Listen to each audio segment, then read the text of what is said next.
Hello बच्चों, आप सभी का तीसरा एसएम ट्यूटोरियल्स में स्वागत है।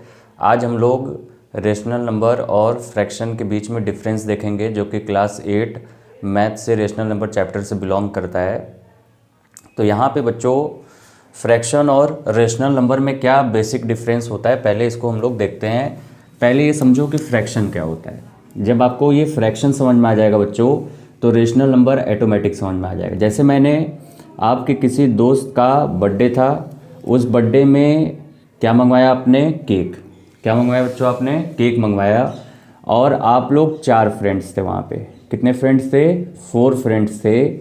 और एक फ्रेंड जो था बोला कि भाई देखो, केक जो बांटना वो बराबर हिस्सों में बांटना। तो इसने, एक दोस्त ने जिसका बर्थडे था वो चाकू लिया, इस केक को पहले आधा किया, फिर इस केक को आधे का आधा कर दिया। तो यहाँ पे हमको दिख रहा है टोटल कितने टुकड़े बन गए? 4, और चारों इक्वल हो गए। तो अगर एक दोस्त से पूछा, बताओ जरा कि तुम्हें पूरे केक का कितना पार्ट मिला? तुम्हें पूरे केक का कितना पार्ट मिला? तो बोलेगा कि मुझे तो एक हिस्सा मिला। तो कहेगा नहीं, गड़बड़ है, फ्रैक्शन के फॉर्म में बताओ। तो उसने बोल दिया क्या? 1/4 के फॉर्म में। 4 बच्चों क्या हो गया यहाँ पे? टोटल हो गया। क्या हो गया? टोटल हिस्से, जो केक के टोटल हिस्से थे ये टोटल हो गया। 1 क्या हो गया बच्चों? जो पार्ट उसे मिला, जो पार्ट उसे मिला। तो 1 हो गया जो पार्ट मिला, और टोटल, तो उसका जो फ्रैक्शन में पार्ट उस दोस्त को मिला वो क्या मिला? 1/4, है ना। अब रेशनल नंबर क्या होता है? रेशनल नंबर होता है सर P/Q के फॉर्म में, जिसे रिप्रेजेंट किया जाए, जहाँ पे Q कभी 0 नहीं हो सकता। और P और Q दोनों क्या होते हैं? इंटीजर्स होते हैं। क्या होते हैं बच्चों? इंटीजर्स होते हैं, है ना। अब यहाँ पे देखिए बेसिक डिफरेंस क्या है। कभी आप इस केक को, दोस्त जो भी आपको दोस्त केक खाया, क्या कभी वो बोल सकता है कि -1/4 पार्ट मिला, या -2/4 पार्ट मिला, या -3/4 पार्ट मिला, या -4/4 पार्ट मिला? नहीं बोल सकता। -4/4। अगर आप किसी से ये बोलेंगे कि मुझे जो केक मिला वो माइनस में फ्रैक्शन में मिला, वो कहेगा बेवकूफ़ है क्या, ये क्या बोल रहा है यार, माइनस में कभी भी पार्ट मिल ही नहीं सकता, माइनस तो कुछ होता ही नहीं है ना। फ्रैक्शन के फॉर्म में माइनस में अगर हम लोग देखेंगे केक के फॉर्म में, तो केक खाने के लिए माइनस में केक कैसे खाएगा? तो मतलब ये सिंपल सी बात हमको समझ में आ रही है कि फ्रैक्शन कभी भी निगेटिव नहीं हो सकता। निगेटिव नहीं हो सकता, है ना, नहीं हो सकता। फ्रैक्शन हमेशा क्या रहेगा बच्चों? फ्रैक्शन हमेशा आपका पॉजिटिव वैल्यू ही रहता है। जैसे 2/3, 3/4, 4/5, ये सारे के सारे क्या है? फ्रैक्शन है। लेकिन ये सारे के सारे पॉजिटिव फ्रैक्शंस हैं, निगेटिव फ्रैक्शन कभी नहीं हो सकता। P/Q के फॉर्म में देखेंगे तो P और Q क्या होने चाहिए? इंटीजर्स। अब इंटीजर्स क्या होते हैं ये आपको पता होना चाहिए। इंटीजर्स क्या होते हैं बच्चों?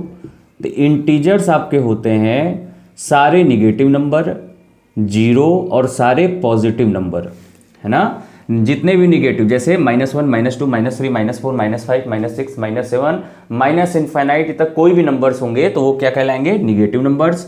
0 तो है ही शून्य, उसके बाद पॉजिटिव +1, +2, +3, +4। तो मतलब P और Q माइनस भी हो सकता है, P और Q 0 भी हो सकता है, लेकिन Q कभी 0 नहीं हो सकता। P और Q पॉजिटिव नंबर्स। तो क्या क्या बनेगा इसमें रेशनल नंबर? जैसे -2/3 बन सकता है कि नहीं? P क्या हो गया? ये भी एक इंटीजर है, 3 भी एक इंटीजर है, तो P आपका -2, Q हो गया 3। और यहाँ पे आप अगर 2/3 लिख देंगे तब भी ये क्या है? रेशनल नंबर है। हाँ, रेशनल नंबर, ये पॉजिटिव नंबर, मतलब ये दोनों के दोनों रेशनल नंबर हैं। लेकिन क्या ये माइनस वाला फ्रैक्शन हो सकता है? नहीं हो सकता। तो दोनों में यही डिफरेंस है कि फ्रैक्शन कभी भी निगेटिव नहीं हो सकता, लेकिन आपका रेशनल नंबर निगेटिव भी हो सकता है और पॉजिटिव भी हो सकता है, in the form of P/Q, या फ्रैक्शन के फॉर्म में होता है। इतनी बात समझ में आ गई आपको बात? अगर मैं आपसे पूछूं क्या सारे फ्रैक्शन रेशनल नंबर हो सकते हैं बच्चों? क्या सारे फ्रैक्शन रेशनल नंबर हो सकते हैं? तो आपका क्या आंसर रहेगा? हाँ, हो सकते हैं। क्यों? क्योंकि जितने भी पॉजिटिव फ्रैक्शंस होते हैं वो रेशनल नंबर तो होते ही हैं, और फ्रैक्शन हमारा पॉजिटिव में रहता है, तो ये सारे के सारे रेशनल नंबर हो जाएंगे। लेकिन मैं अगर इसी को बच्चों आपसे उल्टा पूछ दूं, क्या रेशनल सारे के सारे रेशनल नंबर फ्रैक्शन हो सकते हैं, तो आपका आंसर क्या होगा?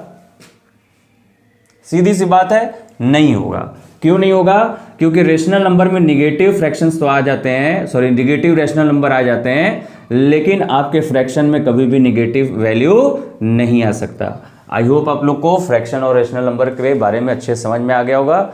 Thank you so much. आप लोग वीडियो को लाइक कीजिए, चैनल को सब्सक्राइब कीजिए। धन्यवाद।